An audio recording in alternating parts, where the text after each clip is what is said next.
destroyed crops and forests across the country. Owen Mandova gives us that report.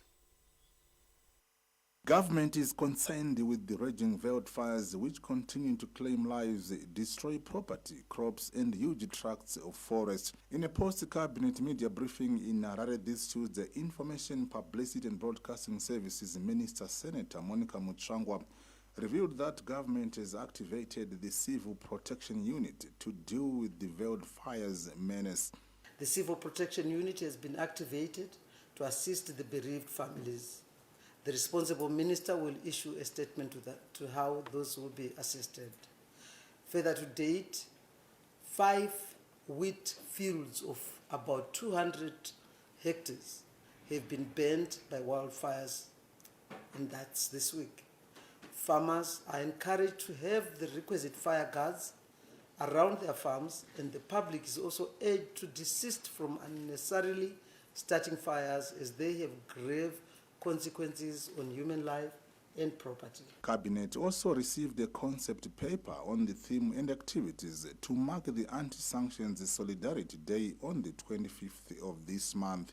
The nation is being informed that the 4th Anti-Sanctions Day on 25th October 2022 will be held under the theme, and I quote, "Enhancing Zimbabwe's resilience through economic development and engagement and re-engagement," unquote. This is in recognition of the concrete steps the country has taken in strengthening engagement and re-engagement at bilateral and multilateral levels. The event will showcase the progress the country is making with the economic transformation drive through the leadership of His Excellency the President and through his mantra, and I quote, "Nyika inovakwa nevene vayo, ilizwe yakiwa nabanikazi bayo," unquote. Minister Muchangwa also updated the nation on the national grain status, indicating that there is enough to feed the country.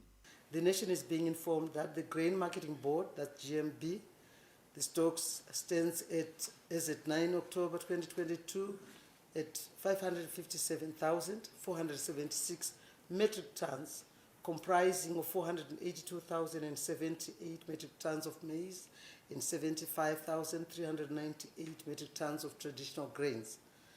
Social welfare consumption is now budgeted at 24,295 metric tons per month, while total consumption of the whole nation per month is forecasted at 49,294 metric tons. Then current wheat stocks stand at 65,490 metric tons, and this will provide 2.6 months cover at a consumption rate of 21,000 metric tons per month. Cabinet also considered and approved the principles of the Legal Practitioners Amendment Bill. The nation is informed that in order for a legal practitioner to be registered to practice in Zimbabwe, it is a requirement that they be resident in Zimbabwe. In the event that the legal practitioner is not resident in Zimbabwe, they would be granted a residential exemption certificate. As the country continues to embrace the new normal of a few new COVID-19 cases recorded each week, Cabinet also resolved to ensure that provinces continue to ramp up COVID-19 vaccination and prioritize schools to enable all eligible learners to be inoculated before the end of the school term. Owen Mandova, ZBC News, Harare. And in other news, supplementary polio immunization preparations have been intensified, with the Ministry of Health and Childcare set to embark on the first round of the inoculation from the 27th to the 30th of this month. Tapiwa Machemeze on that report. The Ministry of Health and Childcare briefed the Provincial Civil Protection Committee in Mashanyan Central on the forthcoming supplementary polio immunization campaign aimed at protecting children from the disease. The purpose of our meeting was to engage with provincial stakeholders, sharing with them information on the upcoming polio supplementary immunization activities, a campaign which we as a province, we are joining the whole country, and as a country we are also joining the Southern African region in vaccinating under 5 years populations against polio. Health facilities and communities in Mashonaland Central have strengthened surveillance to ensure any cases of polio are reported early, since 4 districts in the province share borders with Mozambique, where a case of wild poliovirus type 1 was reported in May. Because of our proximity with Mozambique, like our districts along the border, Wanarushinga and Mount Darwin and Mzarabani and Mbire, we share the border with Mozambique. And it was found necessary that this committee convened and is properly informed by the relevant ministry. In this case, Ministry of Health and Child Care. The first phase of the supplementary polio immunization campaign will run from 27 to 30 October, while the second phase will run from the 1st to the 4th of December. Tapiwa Machemedze, ZBC News, Bindura. Still in health-related news, Zimbabwe is part of the 4th Global Mental Health Summit, which will be held in Rome this week as the world moves in to amplify mental health awareness issues. We get more from our health editor, Abigail Tembo. Hello and good afternoon. Yes, Zimbabwe will be joining other countries from across the globe in Rome, Italy for the Global Mental Health Summit. The Global Mental Health Summit, in collaboration with the World Health Organization, aims to pursue the ambitious roadmap launched in London in 2018 by increasing mental health awareness and commitment among policymakers and society. The Global Mental Health Summit will also highlight different capacity building strategies, such as the identification and sharing of good practices, including the new opportunities provided by digital mental health and other alternative initiatives developed during the COVID-19 pandemic. These strategies are instrumental to develop and strengthen the skills, abilities, processes, and resources that mental health services and communities need to effectively address the mental health needs of all people throughout their entire life. Zimbabwe's delegation to the summit will be led by the Deputy Minister of Health and Childcare, Dr. John Mangwiro, who will be representing the Vice President, who is also the Minister of Health and Childcare, General Retired Dr. Constantino Chiwenga. We'll be giving you more details as the day progresses. For now, good afternoon. Creating safe and conducive environments for young people remains imperative as the war against drug and substance and mental health abuse challenges continues. We get that report from Memory Chamisa. With the establishment of a toll-free call center and a recording studio by youth organization Say What, distress calls ranging from depression to suicide attempts, among others, have been recorded.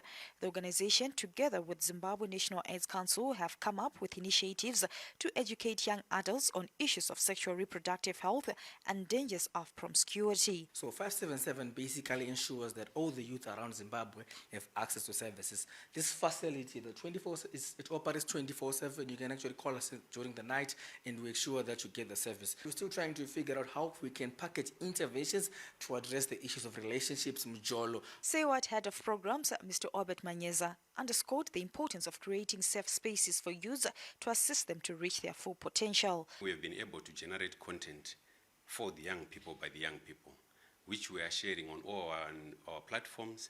The second one is that we've been able to generate podcasts that we are currently sharing in every tertiary institution that is out there in the country through the use of peer educators resident at the specific colleges. The studio is still open and available for any young people who would like to come and produce content that focuses on sexual and reproductive health. Government, together with various partners such as the National AIDS Council, has rolled out different programs in tertiary institutions that provide young adults with sexual reproductive health services. Memory Chamisa, ZBC News, Harare. Lunchtime News takes a short break, but do stay with us as we have more updates for you.